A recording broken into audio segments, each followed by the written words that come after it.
kita menemukan titik-titik air dengan teknologi yang kami anggap sebagai teknologi terbaru, yaitu dengan melakukan survei dengan geolistrik, di mana ketelitiannya bisa mencapai sekitar 98%. Setelah kita melakukan survei, kita laporkan, kita menemukan titik-titik air, kita tentukan titik-titik air tersebut, maka perintah selanjutnya adalah melakukan pengeboran atau eksplorasi eksploitasi.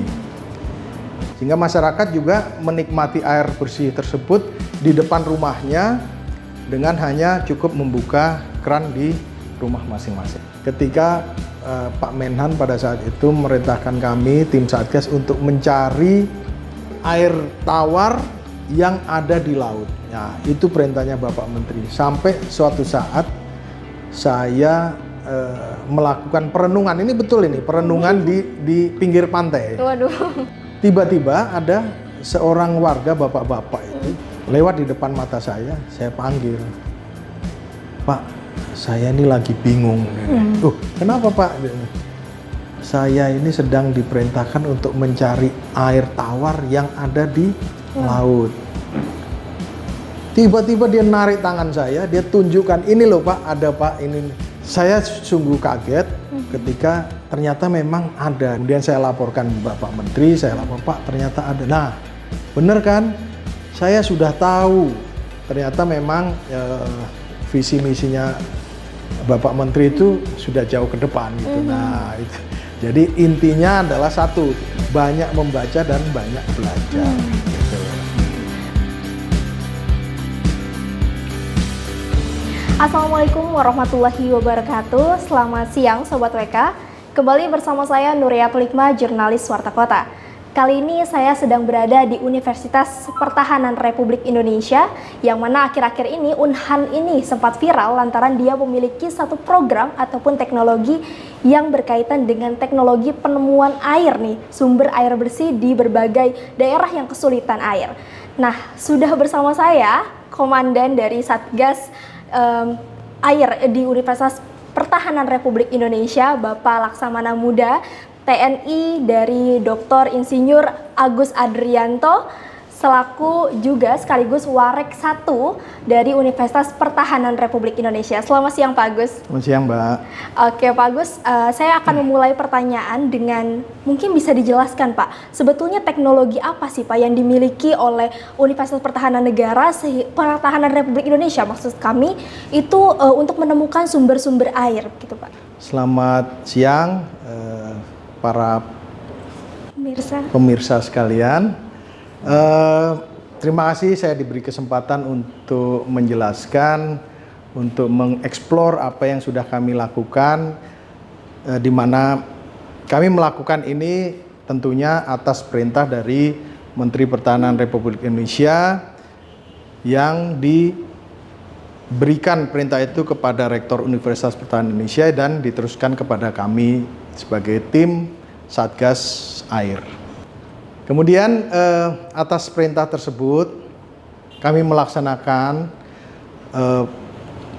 dengan pertama kali kita harus melihat dulu lokasi-lokasi yang pada saat itu merupakan daerah-daerah yang kekeringan air.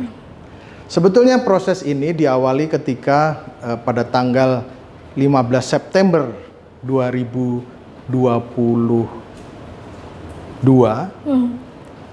ketika Bapak Menteri Pertahanan Republik Indonesia mendampingi Presiden Republik Indonesia melakukan kunjungan kerja di Pulau Moa. Pulau Moa itu di Maluku Barat Daya.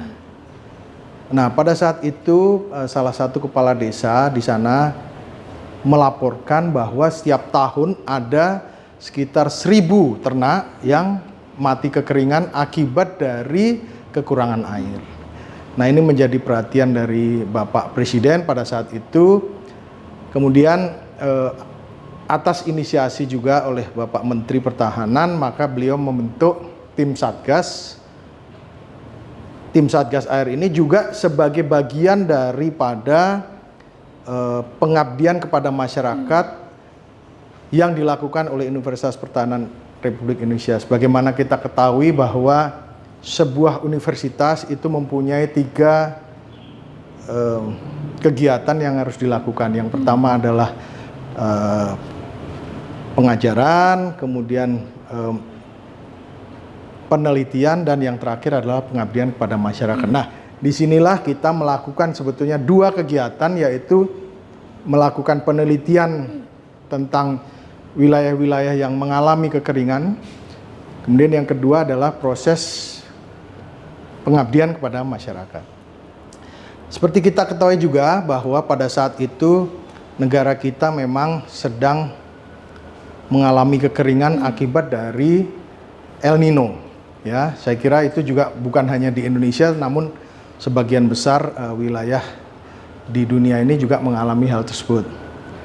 Nah, ini kemudian kami diperintahkan dan kami langsung melakukan kegiatan eksplorasi yang dimulai dari kita melakukan proses survei. Survei ini waktunya juga cukup lumayan karena kita diberi waktu 1 bulan untuk melakukan survei. Sebetulnya tidak hanya di Pulau Moa pada saat itu, kami juga diperintahkan di Lombok dan Sumbawa. Nah, dari sana kita menemukan titik-titik air dengan teknologi yang kami anggap sebagai teknologi terbaru, yaitu dengan melakukan survei dengan geolistrik, di mana ketelitiannya bisa mencapai sekitar 98%. Nah, dari situlah setelah kita melakukan survei, kita laporkan, kita menemukan titik-titik air, kita tentukan titik-titik air tersebut, maka perintah selanjutnya adalah melakukan pengeboran atau eksplorasi eksploitasi. Dari situ kita menggunakan juga alat yang dimodifikasi, alat pengeboran yang dimodifikasi sehingga tidak memerlukan waktu yang lama, ya. Jadi waktunya sangat signifikan sekali untuk percepatan pada saat itu, sehingga kita dapat mengatasi kekeringan. Dan air yang kita dapatkan ini adalah air yang juga tidak hanya dipergunakan untuk ternak seperti yang tadi saya sampaikan, namun juga untuk kehidupan masyarakat yang membutuhkan air. Dan itu kita lakukan pengeboran, kemudian pipanisasi, dan kita sebar ke masing-masing rumah atau yang biasa disebut dengan SR, sambungan rumah, sehingga masyarakat juga menikmati air bersih tersebut di depan rumahnya dengan hanya cukup membuka keran di rumah masing-masing. Kira-kira begitu. Lalu Pak, untuk pemetaan daerah-daerahnya itu seperti apa? Apakah ada dulu aduan dari masyarakat, oh di daerah sini kering atau bagaimana? Baik. Terima kasih. Ini juga menarik pertanyaan ini. Sebetulnya kita tidak hanya bergerak sendiri, ya. Selalu kita awali dengan pendekatan ke Pemda maupun ke PUPR, dinas PUPR di wilayah tersebut. Nah, dari data-data yang ada, dari baik itu dari PUPR maupun Pemda, itulah yang menjadi dasar kita untuk melakukan survei awal, ya. Nah, survei awal ini, data tersebut sangat penting karena kita tidak perlu lagi banyak-banyak mencari wilayah-wilayah yang kekeringan, cukup dengan melihat data yang ada di PUPR maupun di Pemda, karena pada dasarnya data itu sudah ada di baik itu di Pemda maupun di PUPR, karena setiap ada pengajuan wilayah tersebut mengalami kekeringan, mereka mengajukan surat untuk untuk diadakan eksplorasi atau eksploitasi sehingga mereka akan teratasi kekeringan. Nah, disitulah kita awalnya melakukan survei dengan berdasarkan data yang ada di PUPR, dan itu berkembang, tidak hanya dari situ. Nanti ada pelaporan dari masyarakat dan itu yang kita lakukan. Oke. Jadi program ini tuh sudah ada dari kapan nih Pak, dan juga sudah berapa wilayah Pak yang terbantu dengan adanya program ini? Oke. Kita sudah melakukan hampir banyak wilayah, ya. Kalau saya boleh cerita, itu kita mulai dari Pulau Moa, kemudian NTB itu ada Lombok, ada Sumbawa, ada Pulau Moyo, dan sebagainya. Kemudian juga di Jawa Tengah, di Jawa Barat, Banten, Gunung Kidul yang dimana saya waktu kecil mendapatkan pelajaran khususnya geografi gitu ya. Kalau kita ditanyakan daerah mana yang pasti mengalami kekeringan, itu selalu kalau saya orang Solo jadi di Jawa Tengah itu selalu berkonotasinya adalah Gunung Kidul gitu ya.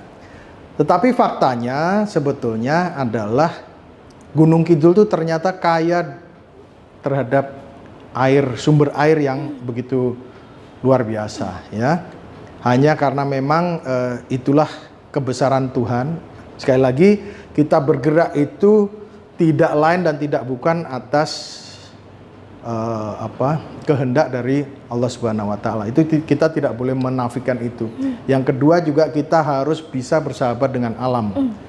Nah, bagaimana kita bisa melakukan eksploitasi di daerah-daerah yang khususnya tingkat karangnya tinggi, maka itu kan atau batu-batu yang keras, itu kan dibutuhkan teknologi. Nah, inilah teknologi yang kita kembangkan sehingga dapat menembus batuan-batuan yang cadas, keras dan sebagainya, kita bisa mendapatkan air di situ. Itu sudah dari awal tahun 2023 atau bagaimana, Pak?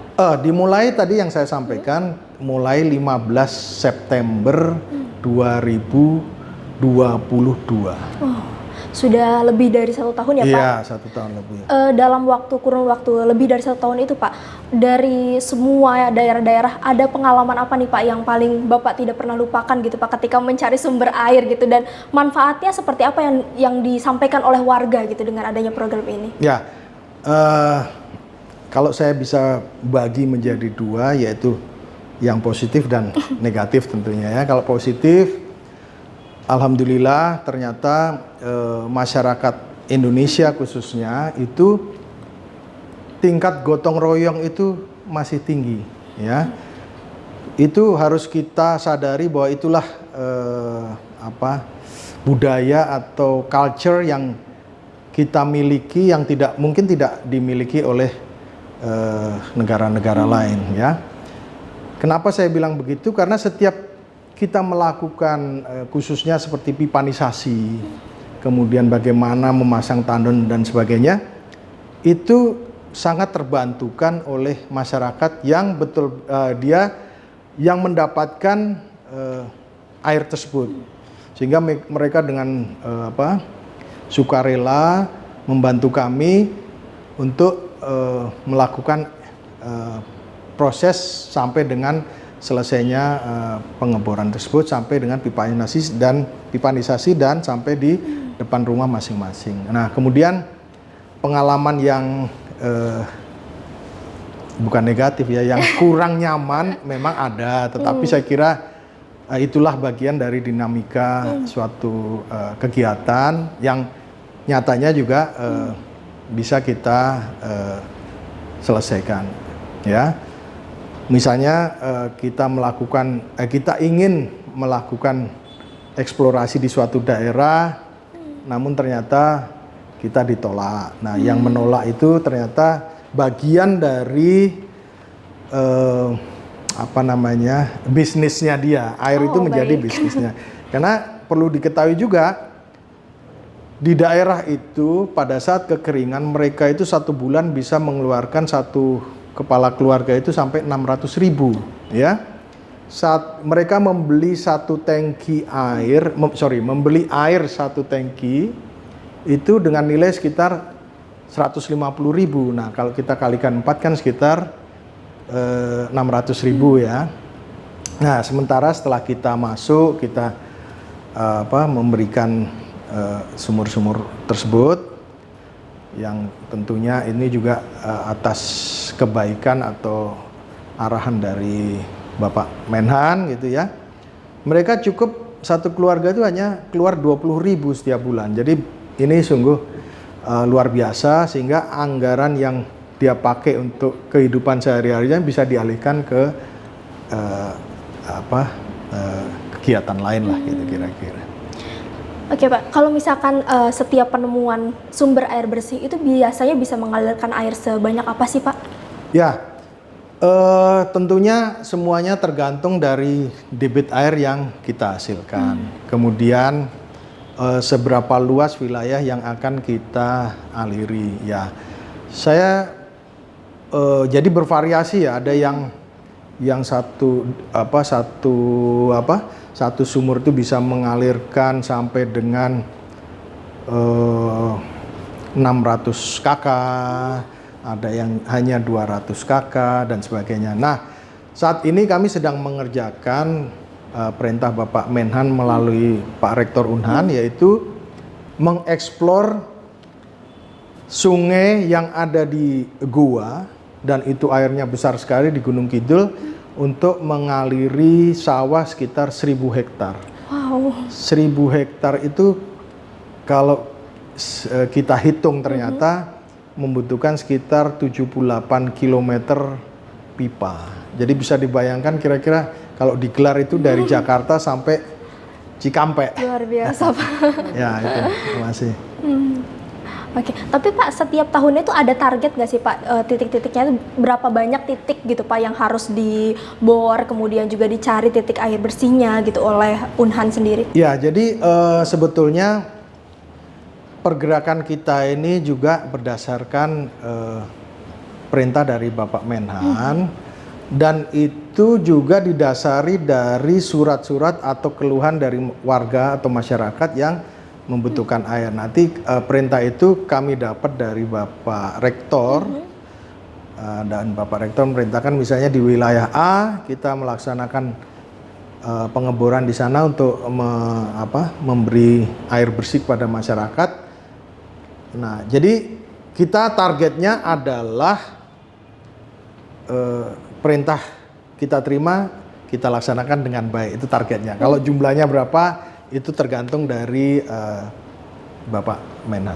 Gitu ya. Pak, kalau misalkan untuk Satgas Air sendiri itu anggotanya siapa aja sih Pak? Apakah melibatkan mahasiswa yang juga relevan gitu mengambil program studinya atau bagaimana? Oh ya, jadi yang pertama tentunya kita melibatkan para dosen. Nah, para dosen ini kan dia punya ilmu yang bisa direpresentasikan di dalam eksplorasi ini. Ya, contohnya saya punya dosen itu lulusan S3 Jepang.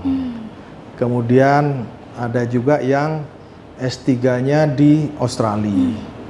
Ya, bukan melihat dari mereka Australia, Jepang, bukan itu, tetapi mereka memang pendidikannya adalah belajar tentang geologi. Ya. Kemudian ada yang hidrologi. Nah, ini yang kita manfaatkan. Juga kita manfaatkan para dosen yang di bidang teknik sipil. Ini untuk melakukan bagaimana membuat bangunan yang kuat namun dengan biaya yang seminimal mungkin. Kemudian juga dosen teknik mesin karena kaitannya dengan dengan peralatannya.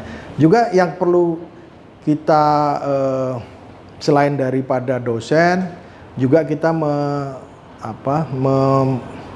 mengajak para mahasiswa untuk juga belajar karena ini berkaitan dengan tadi penelitian dan pengabdian kepada masyarakat. Saya kira itu. Jadi semua kita libatkan, termasuk juga tadi yang saya bilang masyarakat yang ada di sekitar situ juga tim Satgas ini yang terdiri dari beberapa keilmuan. Gitu. Artinya tercetusnya teknologi itu juga hasil kolaborasi dari pemikiran-pemikiran itu ya Pak? Iya, betul sekali. Oke. Betul. Pak, kalau misalkan selain di daratan gitu Pak, apakah ada cara lain gitu Pak untuk menemukan titik air mungkin di laut dan lain sebagainya Pak? Ya, bagus. Ini pertanyaan menarik karena itu juga menjadi satu kegiatan yang awalnya kami mendapatkan perenungan yang luar biasa ketika Pak Menhan pada saat itu memerintahkan kami tim Satgas untuk mencari air tawar yang ada di laut. Ya, ini kan kalau kita itu dalam kondisi normal, artinya orang-orang yang berpikir normal, masa mungkin sih ada air tawar di laut. Ya, itu perintahnya Bapak Menteri. Sampai suatu saat saya melakukan perenungan. Ini betul ini, perenungan di pinggir pantai. Waduh. Ya, saya mikir mana ada air yang di laut. Ini benar ini.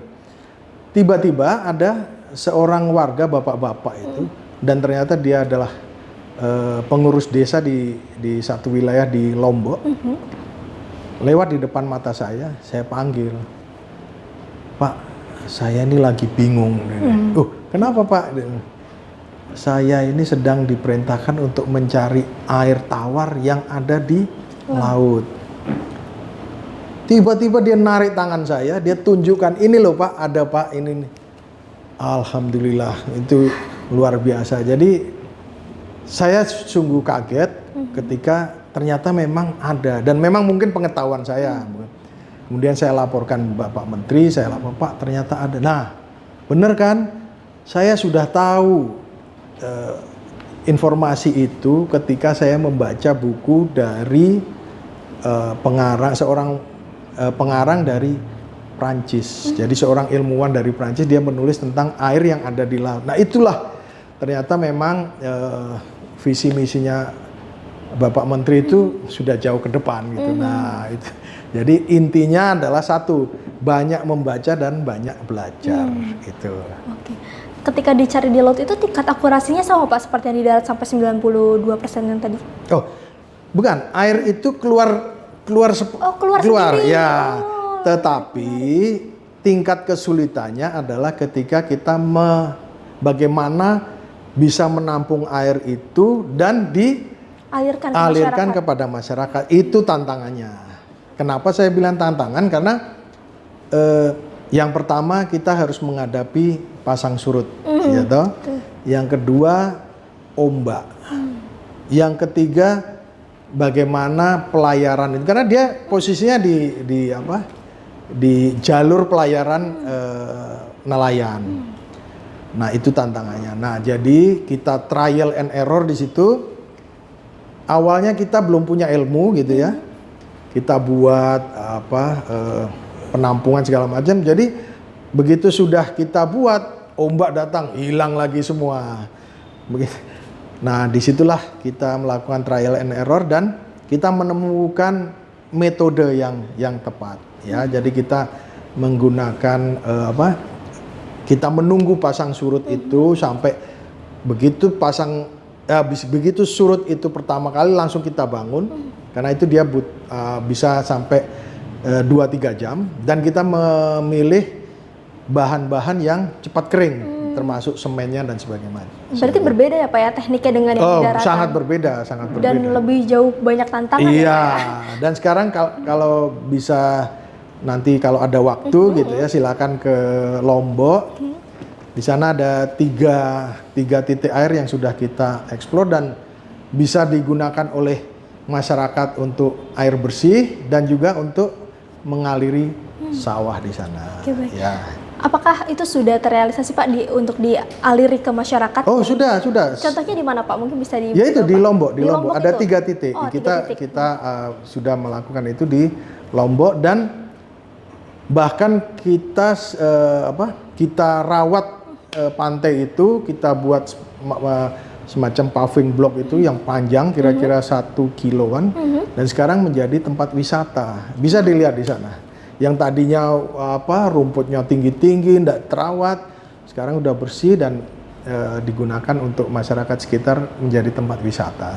Ya. Jadi rencananya apa nih Pak ke depannya Pak untuk mengembangkan teknologi yang sangat luar biasa ini Pak? Ya, tentunya kita ini kan diberi kelebihan oleh Tuhan Yang Maha Esa dengan otak yang cemerlang, yang digunakan untuk berpikir gitu ya. Nah, tentunya kita akan selalu tahap demi tahap untuk memperbaiki. Kalau sempurna tidak mungkin gitu kan, sempurna itu punyanya Tuhan. Tapi paling tidak itu dengan teknologi yang ada bisa mempercepat waktu dengan biaya yang rendah dan tentunya bisa segera dinikmati oleh masyarakat. Saya kira itu. Termasuk untuk yang sumber air tawar di air laut itu bakalan dikembangin di daerah mana lagi Pak selain di Lombok Pak? Ya, memang itu juga menjadi concern kita. kemarin saya juga melaporkan bahwa kita juga sudah melihat ada temuan di Sumeneb, Madura. Ya, itu juga ada. Mungkin di daerah lain mungkin juga ada, tapi yang sudah kita lihat di tempat-tempat tersebut. Ya. Oke, baik. Pak, kalau misalkan di suatu daerah gitu, Pak, mau membutuhkan dari Satgas Air itu sendiri, itu bisa gimana sih Pak caranya? Ya, Pak? jadi memang tadi kembali lagi pergerakan kita adalah atas perintah dari Bapak Menhan melalui Bapak Rektor.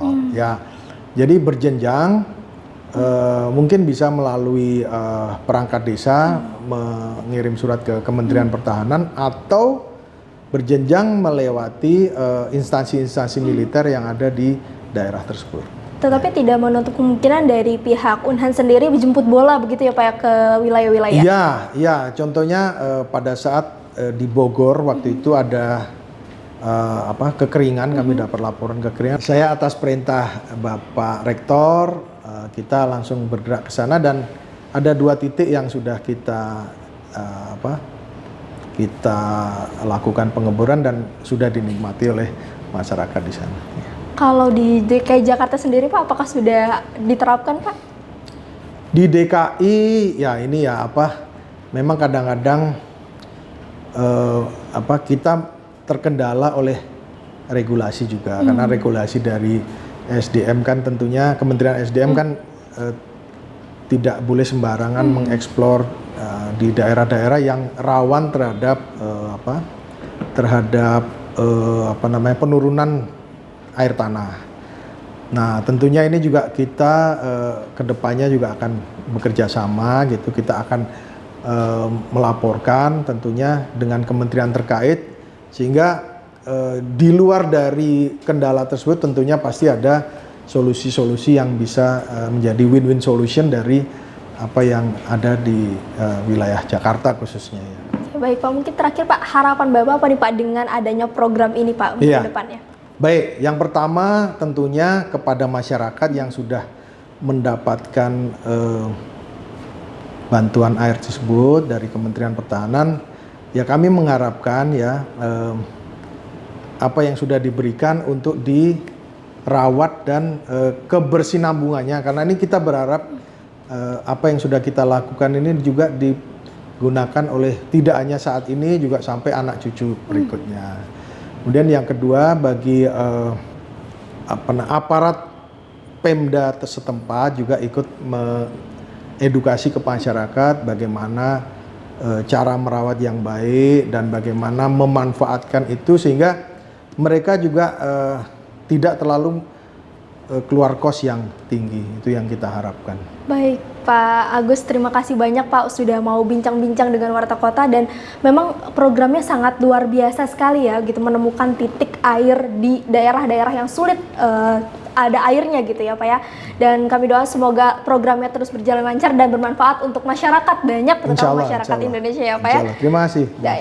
Baik Sobat WK, itu dia tentunya tadi. Saya minta dukungan dari semua, khususnya juga para media karena ini bagian dari kita ingin memperkenalkan Universitas Pertahanan kepada masyarakat. Apapun apa yang kita lakukan kalau itu tidak didukung oleh media yang ada, tentu itu tidak tersiarkan ke masyarakat. Saya kira itu. Baik Pak Agus, ya itu dia tadi wawancara kami bersama Laksamana Muda TNI Dr. Insinyur Agus Adrianto ya Pak ya. Dan nantikan lagi wawancara kami bersama dengan tokoh-tokoh lainnya hanya di Warta Kota Production. Sampai jumpa. Terima kasih. Terima kasih Pak Agus.